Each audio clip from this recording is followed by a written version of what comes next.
Okay, so this is my spoiler-free review of Shadow and Bone. I will also be having a spoiler review breaking down every episode coming out in the next couple days.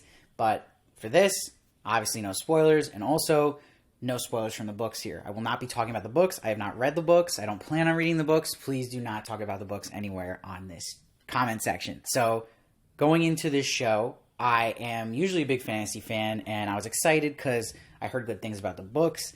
Ben Barnes is in the show, and it's Netflix, so you think, okay, it's going to come through. So for me, I think this is a very mixed show, meaning it's good, it's got great, and it's got awful. And I think that it has a nice blend of it all, meaning you're going to get it in different doses. So I think, really what I would say about this show is that if you are a hardcore fantasy fan, you're going to enjoy this show, and I think it's totally worth a watch. If you're not a hardcore fantasy fan, I do not think this is going to be one that appeals to just anybody. I don't think it's something that anyone will watch Game of Thrones or something like a Stranger Things or The Witcher. It's not like that. You have to be okay with eye roll moments, and what I mean by that is it feels a lot of the time like something you'd watch on that show like Once Upon a Time, where it's like that hip fantasy where someone's got a cool hat on, or you're just like, oh my God, it's really corny in moments. But some people like that, and I think they will like this. But it's not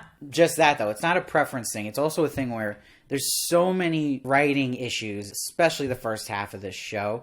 It takes a while to get going, and that's expected with fantasy with a lot of characters and setting up this world. But the problem is the main plot from the start is really engaging, but you're going to have a B plot that's in the start, not that great. It takes a lot of screen time, which kind of makes you zone out. And then they add a C plot that's incredibly boring and useless, and that really starts making you zone out. So it's one of those shows where every fantasy show is trying to pull off what Game of Thrones did, having all these different areas to tackle and make them all interesting, which is really hard to do. And this has 3 stories going on, and 2 of them, at least the first half, just really drag. And it takes away from momentum in the main story. That's what's the most frustrating thing about the show. However, it has some great episodes. When the stories collide and the plots collide, they're great. And then when it's separate, not so great. But the acting, great. Ben Barnes, amazing as expected. And then the lead actress who plays Alina is fantastic. Every actor across the board is good. There's no one here that you're like, oh, they're not good. So that's a relief. But where the show suffers clearly is in its writing. Also, it's going to have some sloppy camera work you'll see in certain episodes, which I'll pinpoint in my spoiler review, and questionable directing. But overall, it's a very decent show. And I really think, unless you love fantasy or read these books, I'd skip it. And if you do love fantasy and read the books, you're going to enjoy it. I think you will get enough out of it. So I don't think it's something to run and go watch, but if you're looking to kill some time, I think you'll get some reward to it. It's not completely bad or useless. I was able to finish it, so that's a plus already, and I'm super picky. So I do wonder how book fans will react, because I haven't read the book, so I don't know if they're going to love this or be disappointed, but it did feel like it was a little too reliant on the book as well to make up for stuff in the show where maybe as a book reader you can have patience because you're like, oh, this is going to pay off because I know what happens, but a lot of those things we don't get paid off in season 1, so as someone watching it, I'm like, okay, where is this going? And it's not fair to expect it as an excuse like, oh, well, don't worry, later in the book, that character gets better or something. It's like, well, it still has to be good now for the show.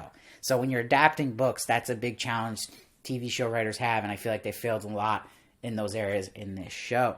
And another thing I have to point is there's a lot of bad action in this, meaning CGI is fine, the planning of the action is okay, but the actual action itself is really lame. You'll see moments where they're using magic or they're supposed to blow wind, but it's a little speck of dust, or when there's an explosion, a barrel kind of breaks. It's very laughable. So that's frustrating too, because when you have action sequences, you want to go full in. You don't want to pull back, and I feel like it pulls back a lot. But overall, my rating for the season of this show is going to be a 7.4. Let me know down below if you plan to watch it, and then let me know when you do watch it what you thought of it. You can also go watch my spoiler review and comment there. We'll break it down a little more and talk about everything. But yeah, I really want to hear what you guys plan to do about the show, if you're going to give it the time of day or not. And if you enjoyed this review, I'd love it if you could subscribe. I review a bunch of shows, movies. I also do celebrity interviews, so you don't want to miss that. Please follow me at Steve Varley Show on Twitter and Instagram for more of me, and I'll see you next time.